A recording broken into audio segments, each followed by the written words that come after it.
Let's catch up with our baseball go-to guy from Barrett Sports Media. He keeps busy, not just on our show, but elsewhere as well. Ian Castleberry, how you doing, friend? I'm doing great. How are you, Pat?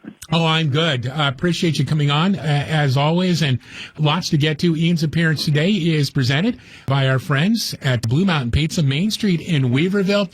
All right, Ian, lots of baseball to get to, obviously, and let's start with the Braves. They just got Ozzie Albies back from the IL.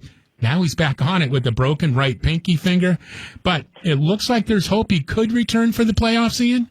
Yeah, it's possible. Surgery is not necessary on this broken pinky finger, on his right pinky finger. Now, I've seen some internet keyboard tough guys saying, oh, how come he can't play with a broken pinky finger? Ozzie Albies is a switch hitter, batting mostly left-handed. I'd say go up and try to hit a major league pitch with your pinky finger not being able to wrap around the knob or whatever, throw a baseball, shakes or the impact that you get on the bat. But he does not need surgery on the finger, so the prognosis is that this will be a 3-week timetable for Ozzie Albies. If he's able to return in 3 weeks, he should be available for the postseason. He's out for the rest of the regular season. Now, some of this might depend on whether or not the Braves win the wild card or win the National League East.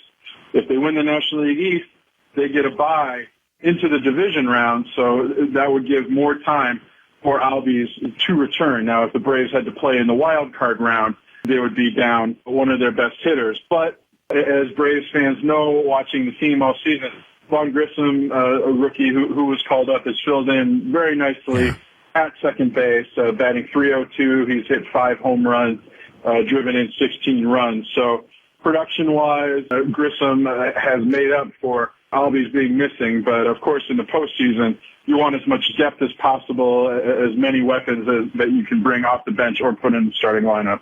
Yeah, no doubt. And, the Braves are just a game behind the Mets right now in the National League East. So that is heating up big time as those two teams wrap up the season in Atlanta.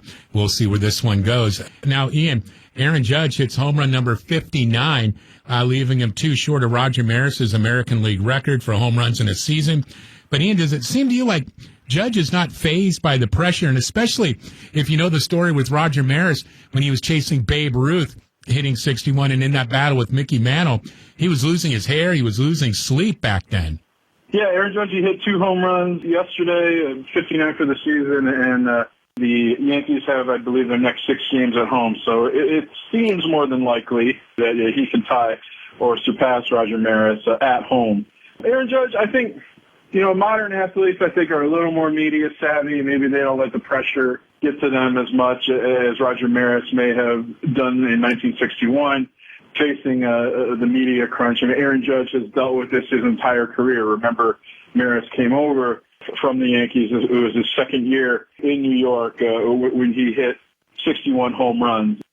So I think 7 seasons in New York, he's already familiar with the New York media. Maybe the modern athlete is just a little more media savvy and willing to deal with the press.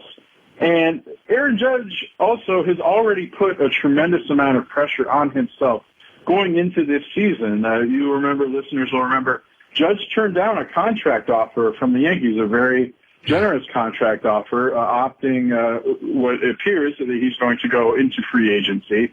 There are already reports that the San Francisco Giants are going to make a big run at Aaron Judge in the offseason. So Judge made a huge bet on himself, and I don't think he could have put any more pressure on himself than he did by turning down that contract offer and putting it on himself to make sure he had a great year going into free agency. Yeah, it's funny you mentioned that, Ian, because with him becoming a free agent, man, I mean, he's the closest thing since Jeter.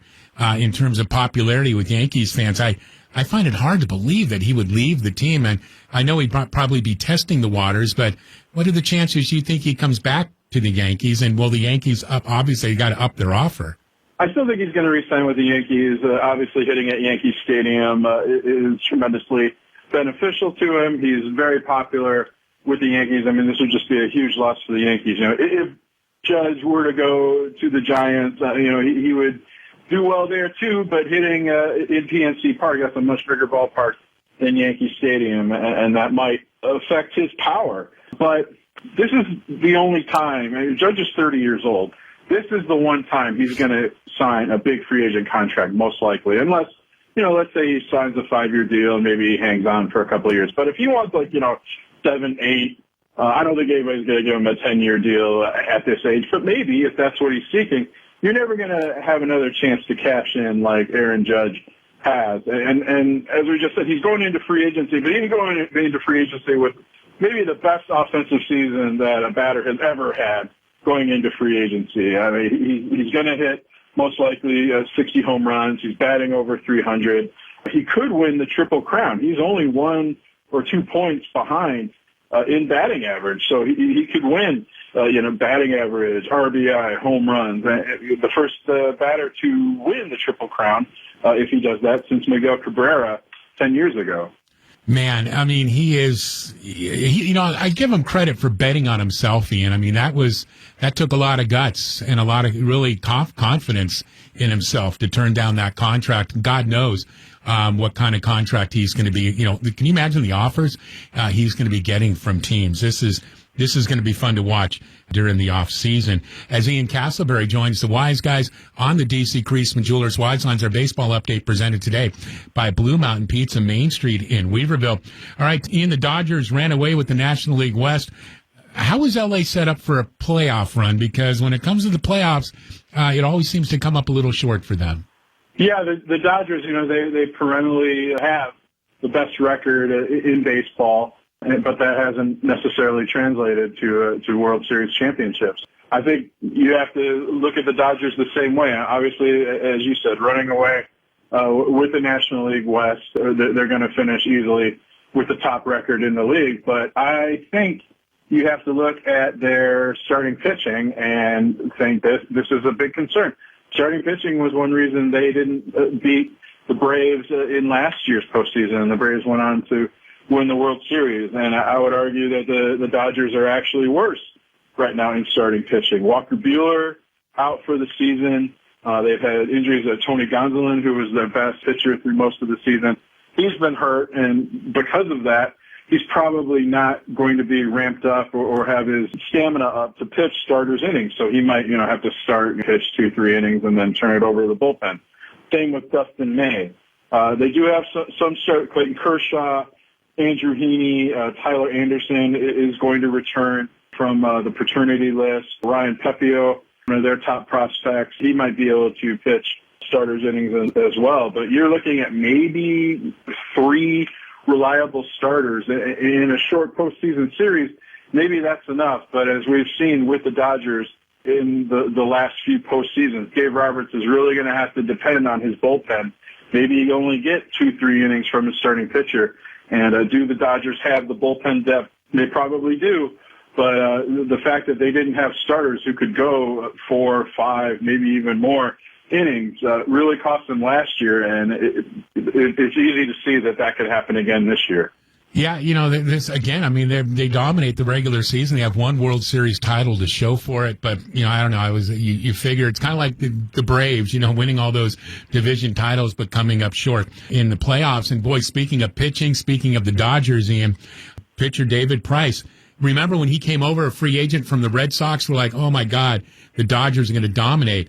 But it never seemed with David Price. He never really seemed to gain solid footing in L.A. Now he says he will retire at the end of the season. Ian, why do you think Price never met the expectations after signing as a free agent? Well, it should be pointed out that Price says he hasn't decided yet, even though he told USA Today's Bob Nightingale that he's tired and his whole body hurts, everything hurts.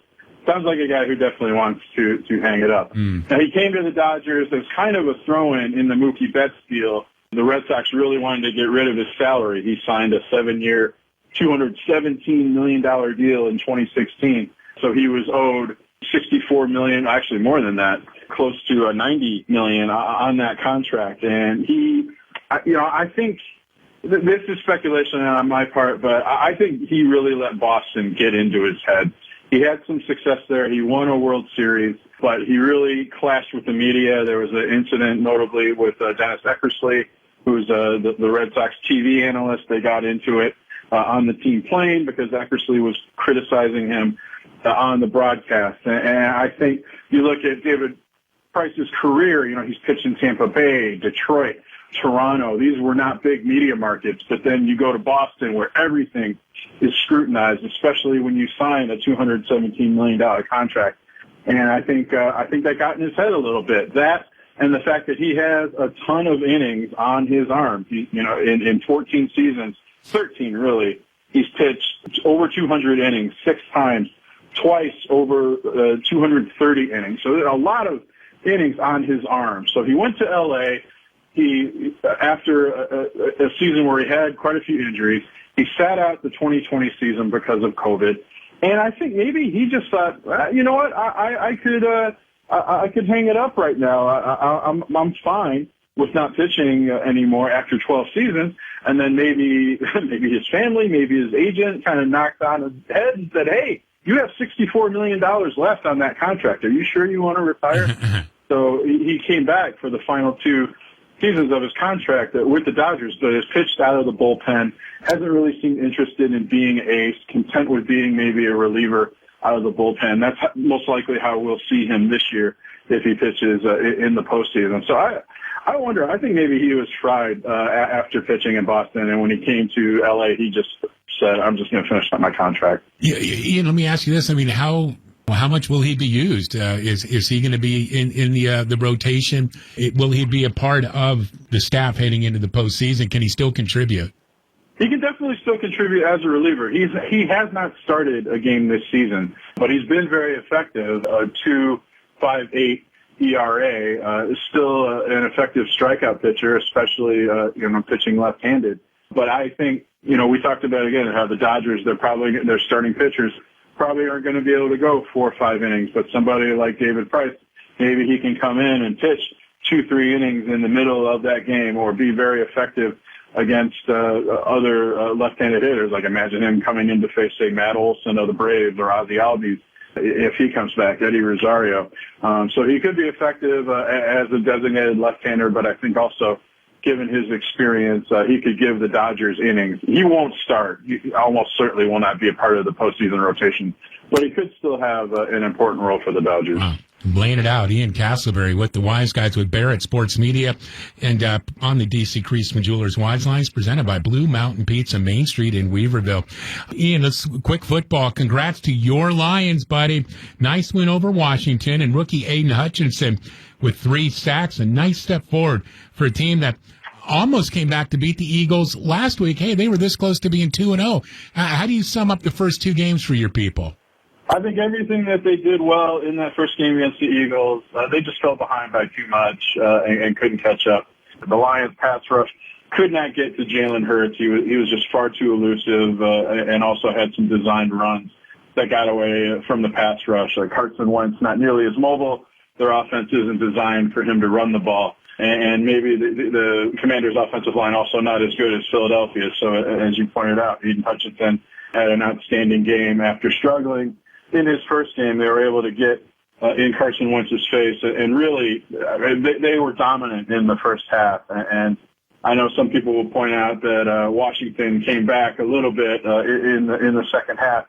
Maybe the Lions eased off a little bit, but every time Washington scored, Detroit came right back and answered. So I think already this is a better team than last year. They can get after the passer, which they just could not do last year. Their offensive line played great. They had 3 offensive linemen out, starting offensive linemen out, and reserves came in, played very well. DeAndre Swift continues to be a major impact. Hopefully he's not hurt. He has an ankle injury, didn't get as many carries yesterday as probably he could have. But they are very effective running the ball. Ben Johnson, the offensive coordinator, local guy from AC Reynolds, he knows you got to feed DeAndre Swift, and that's been very effective for the Lions. Yeah. How do you like Dan Campbell and that attitude and where this team is going? I still like it. I mean, the players love playing for him. He's a master motivator. I think he really gets these guys to play hard. I think maybe it's still to be determined whether or not he is a good head coach in terms of strategy. Maybe he's a little too aggressive sometimes in going for it on 4th down or onside kicks. Maybe he lets Aaron Glenn have a little bit too much control over the defense, especially when the Lions get a big lead, Aaron Glenn likes to ease off and maybe play more of a prevent. and you've seen teams able to come back on the Lions because of that. But when you compare it to some of the other second-year and first-year head coaches in the NFL, Dan Campbell certainly seems to be having an impact compared to his peers. Nice. Ian Castleberry. Hey, man, I'm happy for you and the Lions fans. Brian, our old buddy, Brian Blades. It's going to be fabulous. And I don't have the schedule in front of me. Do you know who the Lions have next week or this Sunday? I believe it is the Vikings. And the question is, are the Vikings, we're going to see them tonight on Monday Night Football. Are they as good as they looked against the Packers in week one? Again, Kirk Cousins, not the most mobile quarterback, so maybe the Lions pass rush will be able to get to him. But yeah, Vikings in week three, then the Seahawks and the Patriots. So, the schedule's lining up pretty well. As long as they don't have to face a quarterback who's as elusive as Jalen Hurts, they look like they're okay on defense, and their offense has been effective. Nice. Hey, man, appreciate you. Happy for you. Thanks, buddy. Thanks, Pat. Thank you, Ian, very much, as always. From Barrett Sports Media, Ian Castleberry with the Wise Guys.